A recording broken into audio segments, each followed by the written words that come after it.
আসসালামু আলাইকুম viewers, welcome back to my channel. আরেকটি ব্লগে আপনাদেরকে আমন্ত্রণ। আজকে আমি আপনাদের সঙ্গে শেয়ার করব সন্ধ্যার একটি দারুণ মজার নাস্তা। সেটা হচ্ছে পটেটো বল। বাসাতে কিভাবে মুখরোচক পটেটো বল তৈরি করা যায় সে পুরো প্রস্তুত প্রণালীটি আজকে আমি আপনাদের সঙ্গে শেয়ার করব। তো এখন চলে যাচ্ছে আমি মূল রান্নাতে। এখানে আমি মিডিয়াম সাইজের 5টা আলু নিয়ে নিয়েছি, আর এই আলুগুলো এখন আমি গ্রেট করে কেটে নিব।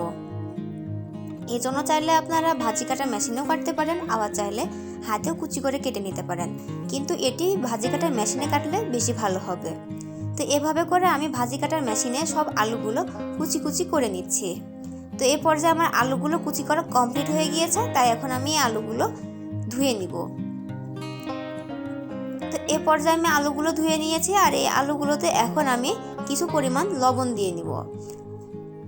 তো এখন আমি লবণ দিয়ে দিলাম, আর লবণটা দেওয়ার পর আমি আলুগুলো খুব ভালো করে মাখিয়ে নিব। ভালো করে হাত দিয়ে মেখে নিচ্ছি।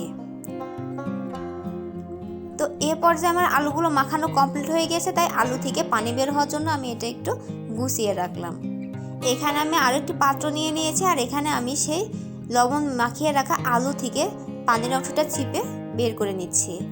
তো এখন সেই আলুর উপরে আমি দিয়ে দিলাম হাফ চামচ কালো গোলমরিচের গুঁড়া, আর দিয়ে দিলাম স্বাদ মতো লবণ, আর দিয়ে দিচ্ছি টেবিল চামচের 3 টেবিল চামচ কর্নফ্লাওয়ার। এই বলটা বানানোর জন্য কিন্তু শুধু কর্নফ্লাওয়ারটাই দিতে হবে, আটা কিংবা ময়দা দিলে কিন্তু হবে না। তো এখন আমি কর্নফ্লাওয়ারটা দেওয়ার পর এটা খুব ভালো করে আমি হাত দিয়ে মেখে নিচ্ছি। তো এ পর্যায়ে আমার আলুগুলো মাখানো কমপ্লিট হয়ে গিয়েছে, তাই এখন এই আলুগুলো থেকে আমি বল শেপ তৈরি করে নিব। এজন্য আমি হাতের মধ্যে কিছু পরিমাণ মেখে নেওয়া আলুটা নিয়ে নিলাম, আর হাত দিয়ে আমি এটা মুঠ পাকিয়ে নিচ্ছি। তো এখন 2 হাত দিয়ে আমি এটা বল শেপ তৈরি করে নিচ্ছি। এখন ভিউয়ার্স, আমার বল শেপ তৈরি করা কমপ্লিট হয়ে গিয়েছে। আপনাদের বোঝার সুবিধার জন্য আমি আরও একটি বল শেপ তৈরি করে দেখাচ্ছি। দেখুন ভিউয়ার্স, এভাবে হাত দিয়ে ঘুরিয়ে বল শেপ তৈরি করে নিতে হবে। তো এভাবে করে আমি একটি একটি করে সবগুলো বল তৈরি করে নিয়েছি। এখন এই বলগুলো আমি গরম ডুবো তেলে ভেজে নিব। তো এখানে আমি একটি প্যান নিয়ে নিয়েছি, আর এখানে আমি তেল গরম করে নিয়েছি। এখন এখানে আমি বলগুলো সব দিয়ে দিচ্ছি।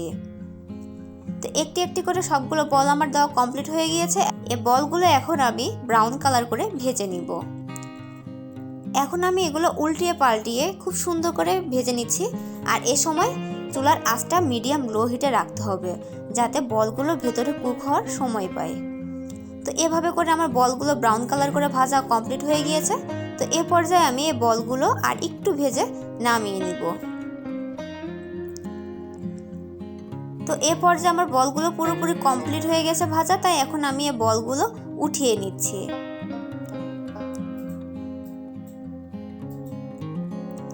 দেখুন ভিউয়ার্স, বলগুলো কালারটা কতটা সুন্দর হয়েছে, আর এই পটেটো বলগুলো খেতেও কিন্তু অনেক ভালো লাগে।